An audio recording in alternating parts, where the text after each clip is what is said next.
모습들이 보이고 있다. 길거리에 노숙자들이 넘쳐나고 백화점이 문을 닫고 지방정부들이 작동을 안 하고 있는 거예요. 공산당끼리 전쟁을 벌린 거죠. 장유차를 중심으로 해서 다시 지금 물갈이를 진행 중이다. 이렇게 정리해 볼 수 있겠네요. 그렇죠. 그러니까 1인 독재라고 하는 것의 한계가 지금 계속 드러나고 있는 거다.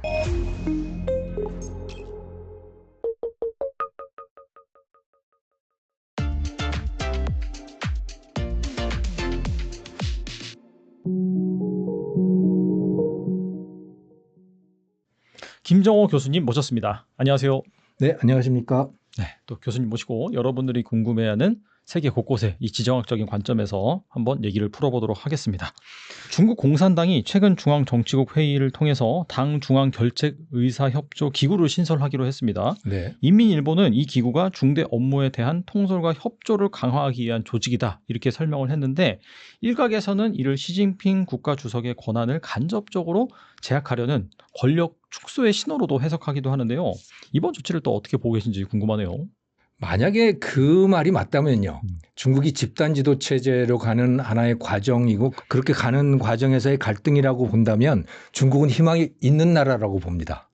오히려 그렇게 하는 것이 권력을 제한하는 것이 희망이 있다. 네. 지금 시진핑 주석이 집권을 하면서 2012년부터 집권을 하면서 그 이전까지 집단 지도 체제였던 것을 완전히 1인 체제로 바꿔놨잖아요.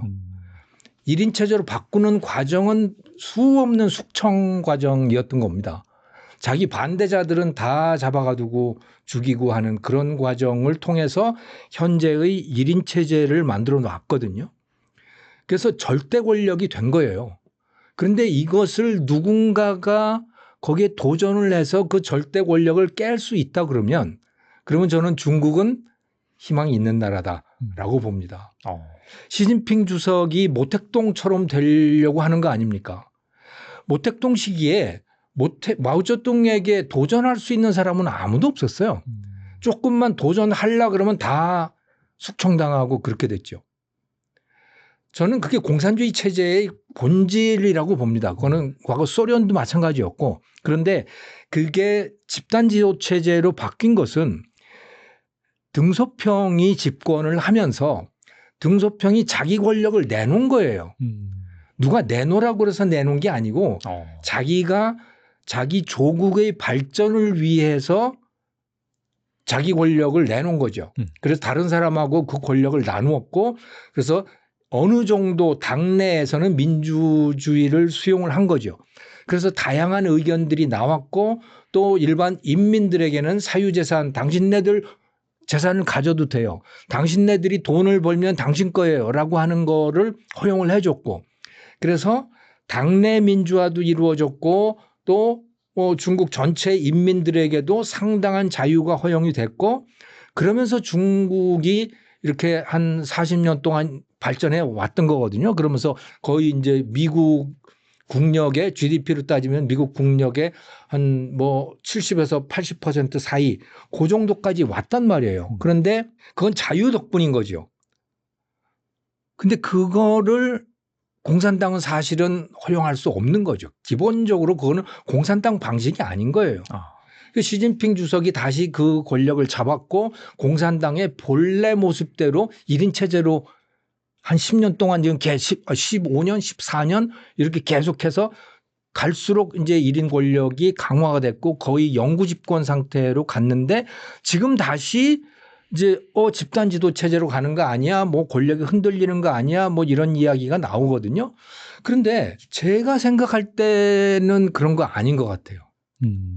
물론 지금까지와는 다른 어떤 모습들이 보이고 있다. 특히 예를 들어서 공식 석상에 예전 같았으면 시진핑 주석이 나와야 될 자리에 안 나온다든가, 그리고 다른 누군가를 내보낸다든가, 또는 군대 같은 데에서 인민해방군 같은 데서 집단 지도 체제 이야기가 공식적인 그 기관지에서도 언급이 된다든가 하는 거는 예전하고는 굉장히 다른 모습이긴 하지만, 그거는 제가 생각할 때는 시진핑 주석의 허용하에 이루어지고 있는 거라고 저는 봐요. 그러니까 저는 시진핑이 자기 권력의 한계를 스스로 인정한 거 아닌가 하는 생각이 들어요. 그러니까 그거는 뭐냐면 자기 권력을 휘두를 수가 없다는 얘기가 아니고 네. 그렇게 했더니 부작용이 너무 크더라는 거예요. 특히 제일 큰 부작용이 뭐냐면 공무원들의 복지부동입니다. 사람들이 움직이질 않는 거예요. 일을 안 한다. 일을 안 한다는 거죠. 웬만하면 그냥 엎드려 있고 스스로 나서서 뭔가를 하려고 하지 않고 하는 게 가장 심각한 부작용인 겁니다. 그러니까 그러니까 중국은 주로 이 경제라고 하는 게 지방정부에 의해서 작동을 하는데 지방정부들이 작동을 안 하고 있는 거예요. 그냥 다 엎드려 있다고 보시면 되는 겁니다. 이건 굉장히 심각한 거죠. 시진핑 주석의 입장에서 보면 자기 권력이 강해지는 것도 중요하지만 경제가 이렇게 죽는 것도 이거 아주 심각한 문제가 되잖아요. 그러니까 어느 정도는 활력을 살려놔야 될 필요가 분명히 있다라고 저는 봐요. 제가 만약에 그런 입장이라면 반드시 그런 필요를 느꼈을 것 같아. 경제를 이렇게 만들어 놔서는 도저히 뭐 자기 권력을 유지한다고 하더라도 도대체 뭐 때문에 그런 권력을 유지하느냐라고 하는 자문을 스스로 할 수밖에 없을 것 같아요. 그래서 어느 정도는 자율성을 인정하고 자발성을 북돋을 필요가 있다. 그리고 다 입을 닫고 있는 사람들의 의견, 그들로부터 자발적인 정보를 얻어낼 필요도 있다. 왜냐하면 다들 거짓말하고 있을 테니까 지금. 그건 너무나 뻔하잖아요. 네. 위에가 무서우면 무서울수록 밑에는 거짓말을 할 수밖에 없는 거죠. 그렇죠. 네. 그리고 그것의 한계를 저는 분명히 느끼고 있을 거다라고 봅니다. 바로 경제가 그걸 보여주고 있는 거니까요. 길거리에 노숙자들이 넘쳐나고 백화점이 문을 닫고 하는 그런 거는 자기 눈으로 다 확인을 하고 있을 테니까 말이죠. 그래서 자발적인 정보 제공, 부하들로부터의 자발적인 정보 제공, 어느 정도의 인센티브 제공 이런 것들을 위해서 좀 느슨하게 풀어주고 있는 과정 아닌가 하는 생각이 들어요. 제가 그렇게 보는 이유는 아무리 당내에 그 갈등이 있다라는 소리가 나온다고 하더라도 계속해서 시진핑 사상을 받들어서라고 하는 말이 없어진 적은 없어요. 지금도 계속해서 시진핑 사상을 받들자라는 거는 뭐 당의 모든 모임마다 다 그 말이 빠지는 적은 없는 거거든요. 그러니까 그거는 시진핑의 그 위치가 공고하기 때문에 아직도 그러고 있는 것이지, 즉 시진핑이 눈을 감고 있고 어느 정도는 자발성을 북돋우기 위해서 하는 그런 제스처들 아닌가라는 그런 생각을 해봐요. 제반 정황이 저는 그렇게 보이더라고요. 또 하나 중국 군부 얘기 좀 나눠보겠는데 네.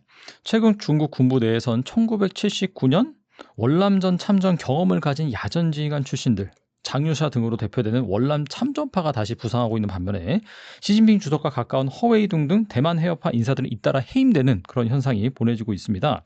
일각에서는 이를 시진핑 체제 견제 신호로 해석하기도 하는데 이러한 군 내부의 파벌 구도의 변화 어떻게 보시나요?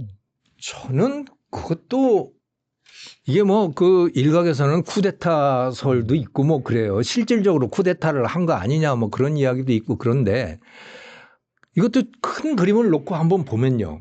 큰 그림을 놓고 보면 확실한 1인 권력을 갖고 있는 시진핑이 반드시 달성해야 되는, 반드시 인민들에게 갖다 줘야 되는 목표가 있습니다. 그게 중국몽인 거예요. 그거는 거의 대부분의 중국 인민들이 꿈꾸고 있는 것이기 때문에 그거는 스스로 약속을 한 것이고 그걸 갖다 줘야 하는 거죠. 그 중국몽의 굉장히 중요한 부분, 절대로 빼놓을 수 없는 부분이 대만을 되찾는 거예요.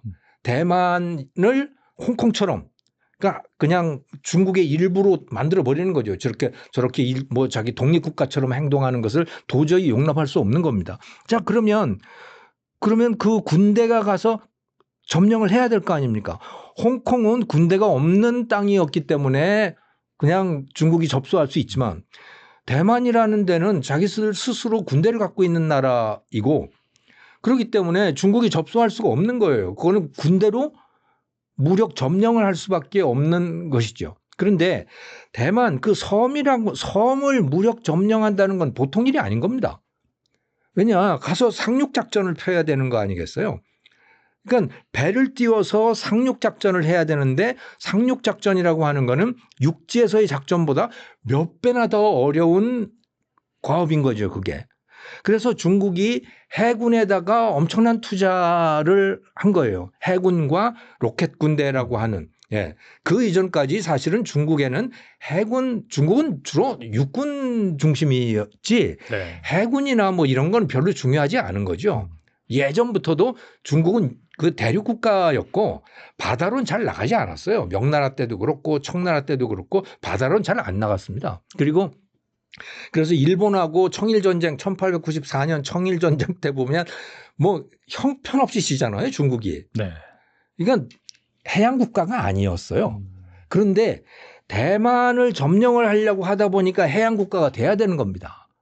그리고 남중국해를 점령을 손에 넣으려고 하다 보니까 또 해양 국가가 돼야 되는 거고 또 이 남태평양도 이제 어떻게든 미국의 세력권 하에 있는 것들을 다 중국이 가져오고 싶어 하는 거잖아요. 그래서 해양 국가가 되기로 지금 꿈을 바꾼 겁니다. 중국이. 그러니까 해군에다가 엄청난 투자를 하고 또 미사일이나 이 원자탄이나 이런 그 로켓 군대에다가도 어마어마한 투자를 했죠. 그 이전까지는 육군이 주력이었는데 이제 해군과 로켓 군대에다가 엄청난 투자를 하게 된 거예요. 네. 그게 중국몽을 이루기 위한 굉장히 중요한 수단이죠. 그리고 그 군대의 수장들은 다 시진핑의 개인적인 부하들, 그러니까 시진핑이 과거에 그 복건성, 후켄성이라고 하는 거기에 수장이었잖아요. 거기 출신들을 이제 그 해군과 로켓군의 수장들로 다 앉힌 거예요. 자기 사람들로 믿고 앉힌 거죠. 충성스러운 사람들로. 그런데 문제는 뭐냐? 그들이 부패한 겁니다. 그들이 부패했다는 이야기가 내부에서도 장유샤라든가 이런 쪽에서도 올라왔지만 또 동시에 미국 정보기관으로부터도 그게 공개가 된 거예요. 맞아요. 예. 네. 그래서 미사일에 연료통에 물이 들었다더라 뭐 말도 안 되는 그러니까 그게 사실인지 아닌지는 뭐 확인할 방법은 없지만 상식적으로 들어도 도대체 이게 말이나 돼라고 하는 만약에 그게 사실이라면 그야말로 쳐 죽여야 되는 거죠. 그건 도저히 용납할 수 없는 일인 겁니다. 그런데 어쩌면 그게 정말 사실일지도 몰라요. 그걸 그러면 누가 그런 짓을 벌린 거냐? 자기 부하, 자기 수족들이 그걸 벌린 거예요. 자기가 직접 뽑아서 가장 총애하는 부하들이라고 갖다가 로켓군과 또 해군에다가 갖다 놨는데 그들이 그런 말도 안 되는 짓을 벌인 게 되어버린 거죠. 자, 그런데 시진핑의 입장에서는 전투력을 강화를 해야 되는 상황인데 자기 수장들이 그걸 자기 부하들이 그걸 벌였다. 그럼 어떻게 할 거냐는 겁니다. 자기 부하라고 그냥 봐줄 거냐? 아니면 자기 부하임에도 불구하고 강력한 군대를 위해서 잘라버릴 거냐? 저는 후자를 택했다고 봐요. 그게 물론 장유샤는 그쪽은 육군입니다. 육군 쪽이고 월남전에 1979년에 월남전에 참전했던 사람들인 거예요. 그러니까 전투 경험으로 보면 이쪽 장유샤 이쪽 계열이 뭐 제일 강력한 전통적인 군대 내에서 가장 존경을 받는 사람 그런 세력이라고 봐야 되는 거죠. 그런데 시진핑은 완전히 다른 군대를 만들어 놓은 겁니다. 그래서 육군하고 전통적으로는 육군이 주력이었는데 해군과 로켓 군대를 만들면서 이들에게 그 국방 예산을 다 쏟아준 거예요. 해군과 로켓 군대. 그런데 결과적으로 보면 그 돈을 다 떼먹은 셈이 돼버린 거예요. 네. 그리고 육군에는 별로 돈을 안 줬단 말이에요. 육군은 그렇게 중요하다고 생각지 않은 거죠. 왜냐? 대만 점령하는데 그렇게 중요하지 않잖아요. 그렇죠. 육군이라고 네. 하는 데가. 그래서 지금 이런 일이 벌어진 거예요. 이제 이러다가 보니까 상대적으로 거기에서 자유로울 수 있는 이 육군 쪽 예전에 참전 용사, 그러니까 사실 중국군은 굉장히 취약한 상황입니다. 왜냐하면 군대가 전투를 해본 경험이 없는 거예요. 우리나라도 그렇잖아요. 전투를 해본 경험이 없는 군대예요. 그러니까 실제 전쟁이 나면 어떻게 싸울지 알 수 없어요. 당장 다 도망가 버릴 건지 정말로 전투를 할 수 있는 군인들인지 아무도 모르는 거예요. 근데 지금 중국이 그렇습니다. 미국은 한번 생각을 해보십시오. 미국은 세계 곳곳에 주둔해 있잖아요. 그리고 수시로 전쟁을 벌여요. 이라크에서 전쟁 벌이지, 이란하고도 뭐 하지, 뭐 아프가니스탄 가서도 뭐 하지, 수시로 전쟁을 벌리는 데가 미국이거든요. 거기에 비해서 중국은 전투를 할 만한 일이 없는 거예요. 그런데 그런 중국 군대 내에서 그나마 전투를 수행했던 데가 그 장유샤 쪽에 그 세력들인 겁니다. 과거에 월남하고 전쟁을 벌인 거죠. 사실은 그것도 전쟁이라고 볼 수 없어요. 왜냐하면 같은 편이잖아요. 사실은 월남도 공산당이고 중국도 공산당인데 공산당끼리 전쟁을 벌린 거죠. 그러니까 뭐 약간 다투었다라 그 정도의 전쟁이었던 건데 어쨌든 그나마도 전투 경험을 갖고 있는 쪽이 육군의 그 장유샤 아주 그러니까 원로들인 거죠. 그 사람들이고 그나마 그러니까 그런 면에서는 제일 존경을 받는 것이고 시진핑이 어떻게 생각해 보면 이 로켓군과 또 해군의 부패 때문에 망신살이 뻗쳐 있는 상황이니까 상대적으로 이 장유사 계열 이쪽이 좀 부각될 수는 있다. 하지만 그렇다고 해서 시진핑의 권력이 흔들린다? 저는 그런 정도라고는 절대 생각지 않아요. 네. 지금까지 십몇 년 동안 쌓아온 그 독재, 그 감시망이라고 하는 건 정말 어마어마할 거라고 봐요. 지금 군대에서 잡음이 좀 나고 있지만 사실은 그 정보계통들 있잖아요. 그러니까 보안계통, 안보계통 이쪽은 뭐 완전히 꽉 잡고 있는 상태고 거기에서 잡음이 난다는 소리는 들어본 적이 없는 거죠.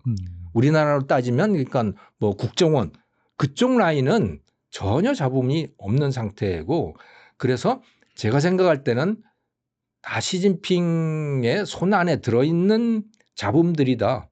저는 그렇게 보이더라고요. 시진핑은 건재한데 아무튼 간에 이 정치 구도라든지 그런 부분에 있어서 확실히 좀 변화는 있는 것 같고 그다음에 군부 같은 경우에는 워낙 그 기존 그런 멤버들이 좀 부패하고 썩었기 때문에 장유샤를 중심으로 해서 다시 좀 물갈이를 진행 중이다. 이렇게 정리해 볼 수 있겠네요. 그렇죠. 그러니까 1인 독재라고 하는 것에 한계가 지금 계속 드러나고 있는 거다. 저는 그렇게 봅니다. 그 부작용들이. 그런데 그렇다고 해서 그 1인 독재의 권력이 흔들리는 것은 아니다. 그러니까 그 한계를 보완하기 위한 작업들이 이루어지고 있는 거 아닌가. 그런 생각이 들었어요. 저는. 아무튼 간에 그 시진핑 실각설이 나오게 된 배경에는 수년째 계속되는 이 중국의 경제 위기, 경기 침체가 있습니다. 시진핑이 집권을 시작한 2010년대부터 중국의 경제 성장률은 둔화되기 시작했고요. 시진핑 정권의 경제 정책이 이토록 부진한 성적을 가지고 오게 된 원인은 무엇일까요? 저는 그게 중국몽 때문이라고 봐요. 중국몽이라고 하는 건 기본적으로 청나라 때의 영토를 되찾자라고 하는 거라고 저는 봅니다. 그건 네. 뭐 그 대다수의 중국 인민들도 동의를 하는 바이고 지금 뺏긴 땅들이 굉장히 많잖아요. 대만이 그렇고 남중국해 그쪽도 미국이 만약에 미국이 장악하고 있다고 본다면 그것도 그들의 입장에서는 뺏긴 것이고요. 그다음에 저 연해주 블라디보스톡 이쪽에는 그거는 러시아한테 뺏긴 땅이고 또 저쪽 그 중앙아시아 쪽에도 뺏긴 땅들이 많아요. 근데 사실은 그게 정말 뺏긴 땅이냐? 그 말도 참 이상하긴 해요. 왜냐하면 그들이 가서 다 점령한 땅이거든요. 네. 자기들이 뺏은 땅이에요. 자기들이 뺏은 땅인데 그걸 남들이 뺏으니까 우리가 뺏겼다고 이제 그렇게 하고 있는 거예요. 어쨌든 그 땅을 되찾는 게 중국몽의 굉장히 중요한 일부분인 것이죠. 근데 그걸 찾자면 어떻게 해야 되느냐? 그걸 찾자면 군사력이 강해야 되잖아요. 군사력을 강화시키기 위한 그런 산업들을 키우는 게 중국몽의 굉장히 중요한 일부분이 된 겁니다. 네. 그 이전까지 1980년대부터 시진핑 때까지 30년 동안 중국이 굉장히 많은 돈을 벌었는데 그때까지의 중국의 경제 핵심은 뭐냐? 그거는 팔리는 걸 만드는 거였어요. 팔리는 걸 만드는 거예요. 그런데 시진핑 시기에 들어오면서 중국이 본격적으로 돈을 쏟아붓기 시작한 거는 팔리는 걸 만드는 게 아니고 그건 자본주의 방식인 거죠. 네. 그게 아니고 중국을 위대하게 만들기 위한 거를 만들어내기 시작한 겁니다. 그게 뭐 방위산업 관련된 그런 것들, 그러니까 해군 함정들을 만들고 인공위성 만들고 뭐 전투기 만들고 하는 이런 것들, 이게 다 그러니까 첨단 제조업과 관련된 것들이에요. 또 전기차, 태양광 뭐 이런 것들도 그 안에 같이 들어있는 거고, 최근에는 그것들을 신질 생산력이라고 부르죠. 뭐 서양식 단어로는 하이 퀄리티 매니팩처링 뭐 그런 거겠습니다만은 그런 쪽으로 계속해서 돈을 쏟아 부은 거예요. 그러면서 그 이전까지 돈이 들어가던 것은 다 이제 회수를 하기 시작했던 거죠. 가장 많이 돈이 들어갔던 데가 부동산이었던 겁니다. 그러니까 중국의 금융은 국영은행 시스템이잖아요. 중국의 큰 은행들은 다 국영은행들이고, 그래서 그들의 대출 정책은 다 공산당의 방침, 그 공산당의 방침이라고 하는 건 시진핑의 방침에 따르게 되는 것이죠. 그런데 2017년, 18년 그 무렵부터 본격적으로 시진핑이 부동산으로부터 돈을 걷어들이기 시작했어요. 그래서 방주불초라고 하는 말을 합니다. 방주불초. 우리는 뭐라고 얘기를 하냐면 그것을 집은 사는 거지 사는 게 아니야. 우리식은 그런 거죠. 그렇죠. 네네. 거주를 위한 거지 투기의 대상이 되어서는 안 돼라는 말을 우리도 많이 하잖아요. 네. 이런 말 하는 자본주의 국가는 없어요. 근데 우리나라는 그 말을 해요. 그런데 중국이 시진핑 주석이 똑같은 말을 2017년에 한 겁니다. 방주불초. 그게 뭐냐? 방이라고 하는 거는 집이고, 주는 거주, 불은 아니 불자, 초는 투기예요.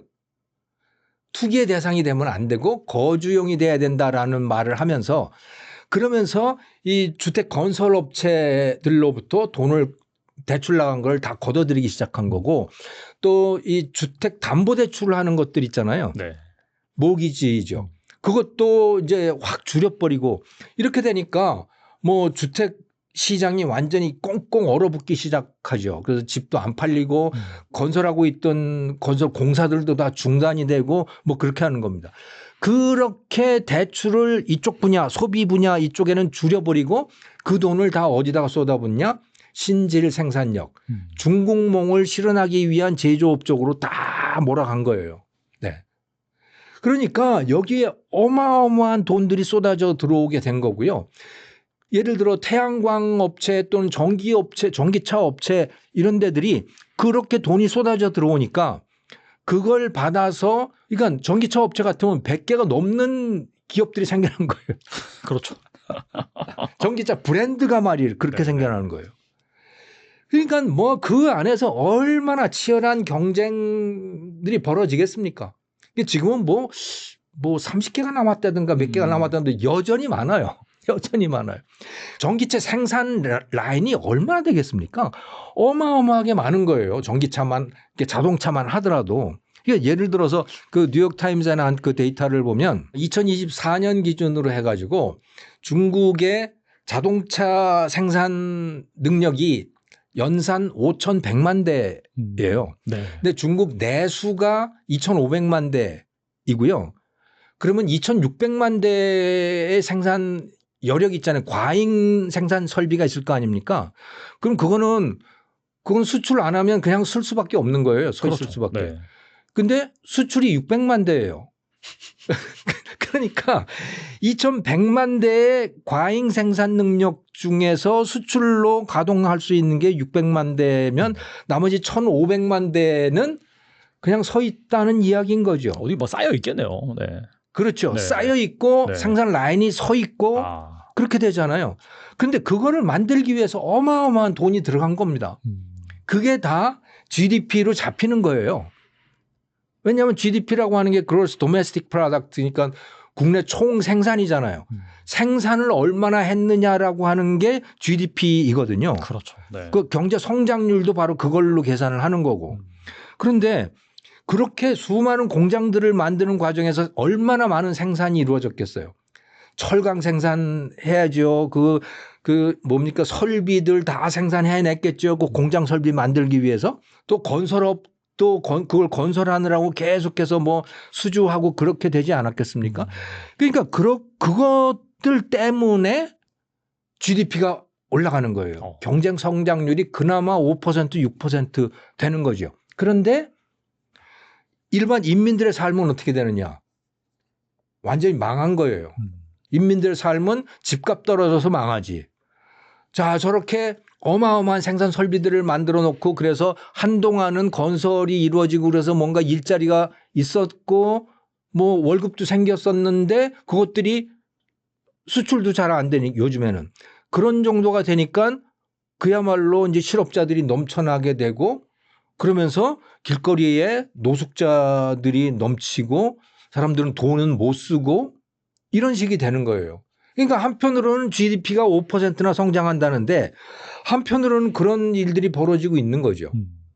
우리나라로 따지면요. 우리나라 연간 경제 성장률이 1%잖아요.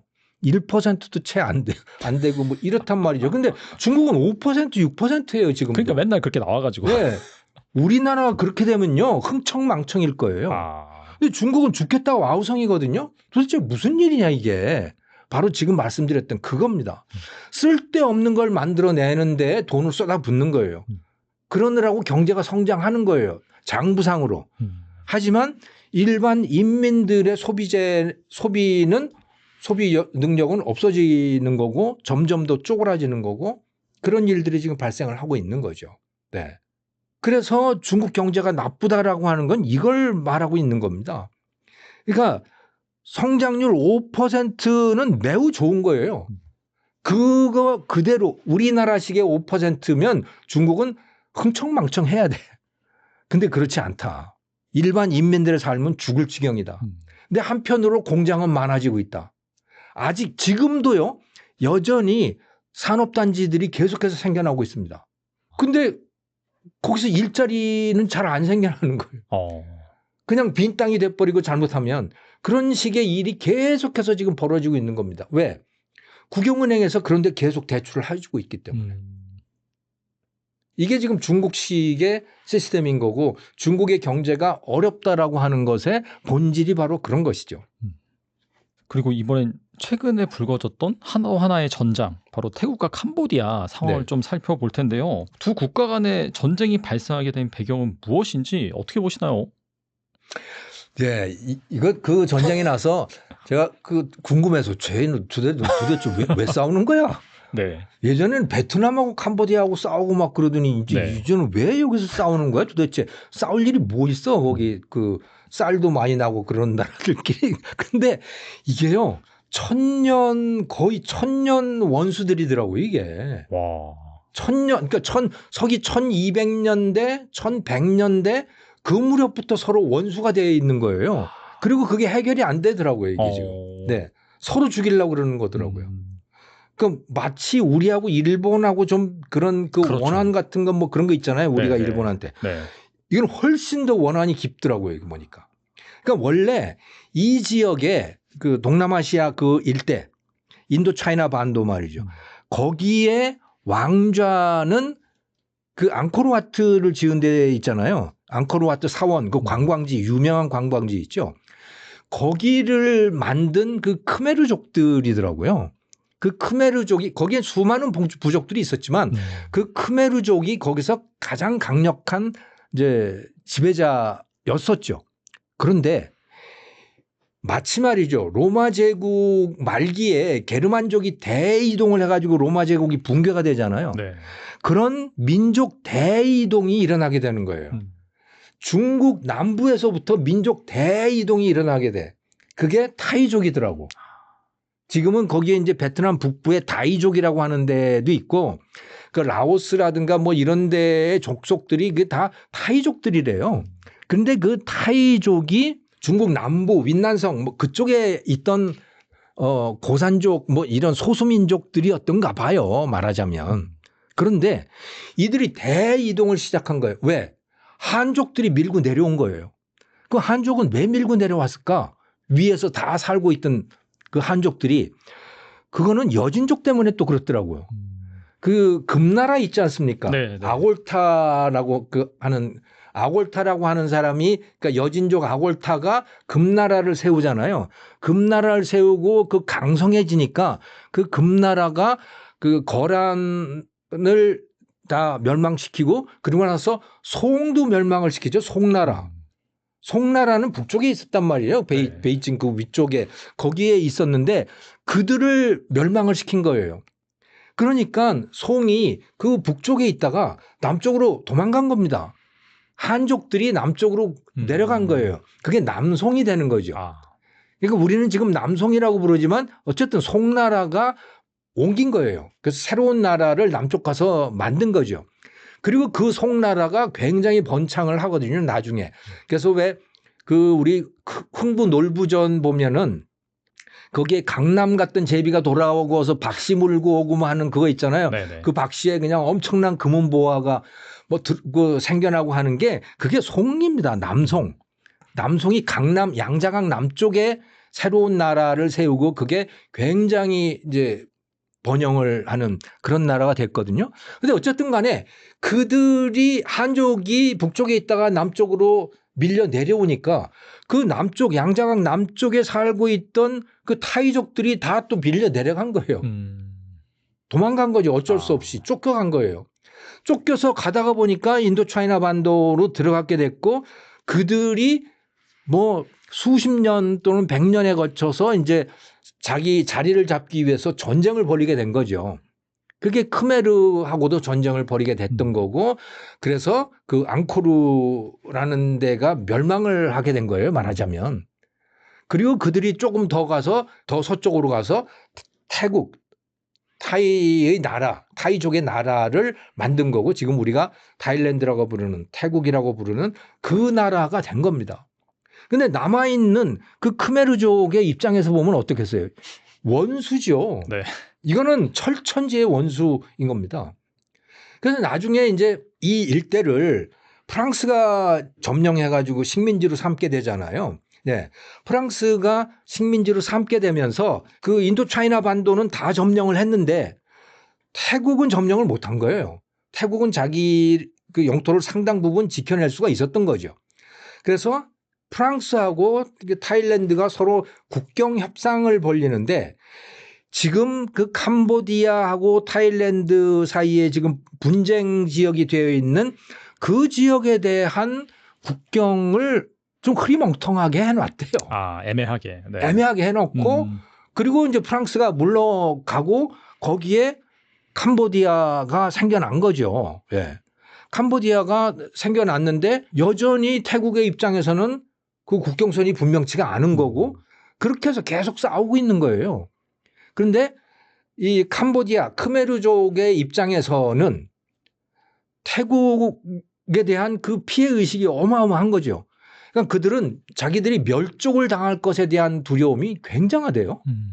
크메르족 입장에서는. 왜냐하면 실제로 뭐 그렇게 됐었으니까. 예. 그래서 결사적으로 태국에 저항을 하는 거고 또 태국의 입장에서 보면 또 어떠냐면 그 현재 캄보디아 땅의 상당 부분이 꽤 많은 부분이 타일랜드 땅이었던 거예요. 아. 그러니까 자기들이 점령을 했던 땅인 거죠. 네네. 자기들이 점령을 해서 나라라고 만들어 놓은 그중에 상당 부분은 예전에 앙코르 제국의 그 땅인데 그들이 점령을 해서 자기 땅으로 만들어 놓은 거예요. 근데 그걸 프랑스한테 뺏긴 겁니다. 말하자면.